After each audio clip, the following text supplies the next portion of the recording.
2023 అనకాపల్లిలో వారు మాట్లాడుతూ 5 సంవత్సరాల్లో 20 లక్షల ఉద్యోగాలు ఇస్తా ఉన్నారు.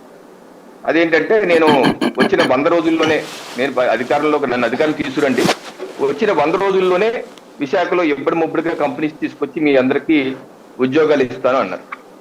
మరి అదే అయితే మరి గతంలో కూడా వారే ఐటీ మంత్రిగా ఉన్నారు కదా, వారు కూడా 1000 రోజుల పాటు మంత్రిగా చేశారు ఐటీ మంత్రిగా. మరి ఎన్ని ఉద్యోగాలు వచ్చాయి? వారు 2014 మేనిఫెస్టో ఇది. ఆ 2014 మేనిఫెస్టోలో వారి పార్టీలో ఉన్నారు, చేశారు.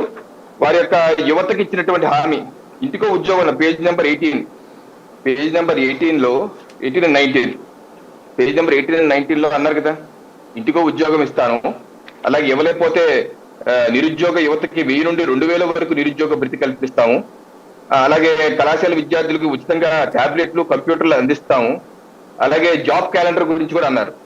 ఇదే మేనిఫెస్టోలో జాబ్ క్యాలెండర్ కూడా ఉంది. ప్రతి సంవత్సరం రిక్రూట్మెంట్ క్యాలెండర్ ప్రకటింపజేసి నిర్ణీత సమయంలో ఉద్యోగాలు భర్తీ చేస్తాము, ఖాళీగా ఉన్నటువంటి ఉపాధ్యాయ పోస్టులు భర్తీ చేస్తాం అన్నారు. అలాగే వారి పదయాత్రలో రాయలసీమ స్పోర్ట్స్ యూనివర్సిటీ అన్నారు, సాయి గారు పెడతాను నేనని చెప్పి అన్నారు. నిన్న కూడా స్టేజ్ మీద అన్నారు. మరి ఇదే మేనిఫెస్టోలో ఉంది కదా. మీరు 2014 మేనిఫెస్టోలో ఏంటి? ప్రతి జిల్లా కేంద్రంలో ఫిజికల్ ఎడ్యుకేషన్ స్పోర్ట్స్ కళాశాలలు ఏర్పాటు చేస్తాము, అలాగే అవకాశం ఉన్న చోట స్పోర్ట్స్ కాంప్లెక్స్ లు, వ్యాయామ కళాశాలలు, స్విమ్మింగ్ పూల్స్ ఏర్పాటు చేస్తాము. ఎన్ని రాశారు కదా. మరి మీరు 14 నుంచి 19 వరకు మీరు మంత్రిగా ఉన్న లోకేష్ గారి మంత్రిగా ఉన్నటువంటి షాడో ముఖ్యమంత్రిగా చేసిన దాంట్లో మీరు ఎక్కడైనా స్పోర్ట్స్ కాంప్లెక్స్ కట్టారా? ఎక్కడైనా కళాశాలను కట్టారా? ఏదైనా చేశారు చెప్పాలి కదా. అంటే వారు ఇచ్చినటువంటి హామీలు ఏమైనా మీరు ఎప్పుడో 20 ఏళ్ల క్రితం మీరు అధికారంలో ఉంటే పునే అనుకోవచ్చు, ఫ్రెష్ గా లేటెస్ట్ గానే ఉన్నారు కదా. అలాగే ఉచిత బస్సు ప్రయాణం అంటున్నారు. ఇప్పుడు ఈ మేనిఫెస్టోలోనే మీరు రాశారు పేజ్ నెంబర్ 19 లో ఇంటర్మీడియట్ వరకు ఉచిత బస్సు సౌకర్యం కల్పిస్తాం. 2014 manifesto sir, page number 17, online లో 19. జనాలు చదివినట్లే చూసుకోవాలి కదా.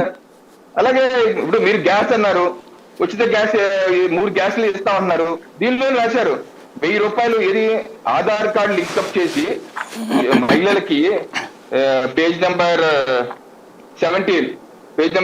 17 లో సంవత్సరానికి ఒక కుటుంబానికి 12 గ్యాస్ సిలిండర్లు, ఒక్కో సిలిండర్ కి 1000 సబ్సిడీతో ఆధార్ కార్డుతో సంబంధం లేకుండా సరఫరా చేస్తాము. అంటే 200 రూపాయలే అప్పుడు, అప్పట్లో అయితే 1000 ఫ్రీనే, 100 రూపాయలే. పోనీ అదన్నా అమలు చేశారా? పోనీ మీరు అదన్నా అమలు చేసి నేను అమలు చేసేసాను, నేను నిజాయితీ పరుణ్ణి,